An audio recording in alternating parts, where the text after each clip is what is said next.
Standing in the dark, my back against exposed brick, my hands by my side, palms against the wall. I'm warmed by your touch, the stone holding your body heat. I breathe in the smell of fresh paint and look out into the dim auditorium. Silence. So quiet. You can hear the tick, tick, tick of a bold stage light from the fly floor overhead. As the electricity passes through its veins, bringing light to the raked stage. The audience hold their breath, listening to the actress, spellbound by her loss and sadness. The sound of an audience listening sends a shock through my body, like being caressed by a silent lover. You cradle the auditorium in your arms. I'm addicted to your embrace. I want you in my life forever, and have pursued you ever since. We first met when I moved to Edinburgh, aged 12. Preview nights were free, under the condition we, the audience, knew that something could and invariably would go wrong. A stage manager poking their head from behind the curtain, or the house lights would spring on. A brief delay. Each new production, I'd line up and receive my free ticket. The first production I saw at the Lyceum was an adaptation of Merlin by Tom McGrath. I would love to redo this, David, just saying.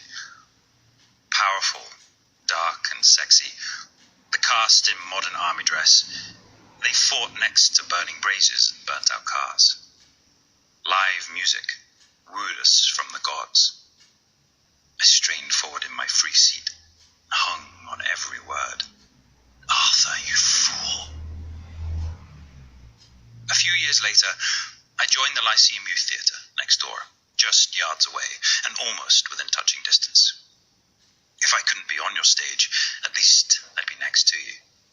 I wanted more, decided to dedicate myself to you, wearing your colours. Black trousers and a purple, or was it pink, shirt. I became an usher. Found myself sitting in the dark once again, admiring my favourite actors and actresses, repeat the lines and rhythms, yet always holding me in their power. Matinees were a form of time travel, an escape from reality, a day spent with you, stopping time and escaping the daylight. It was here, after a shift selling programs and melted ice cream, I'd sneak back into the plush, red warmth and breathe you in. Behind the boxes, partially veiled, hidden by the soft light, your gold-veined mural winked at me. Alone in the space, I dared myself to walk up to the stage edge and look into your black mouth. Up to the gods, the lighting desk, no Hamish. Stories of the grey lady who haunted the upper circle. I love your side passages, secret stairs and double doors. You had my heart now, and I was no longer scared. Months later, our relationship had grown. I found myself now sitting on stage at the same table as Macbeth, which is not to be recommended. Banquo's ghost appeared, haunting him for the second time that day. Macbeth hurled the fake clay drinking vessel into the wings with fury.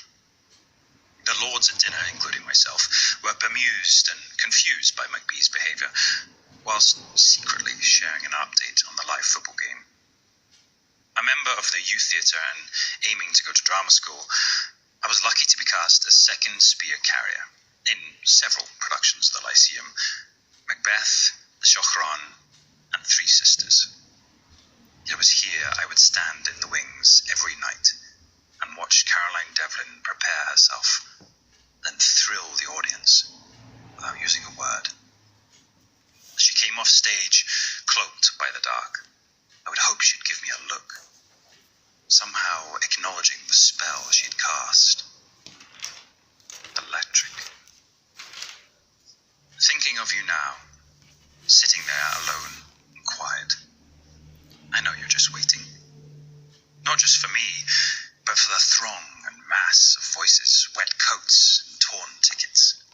The bell sounding shrill as the laughter and murmur subsides. Passion and warmth filling your empty space. You're the heart of Edinburgh for me. I can't wait to be taken into your darkness again, as you comfort us.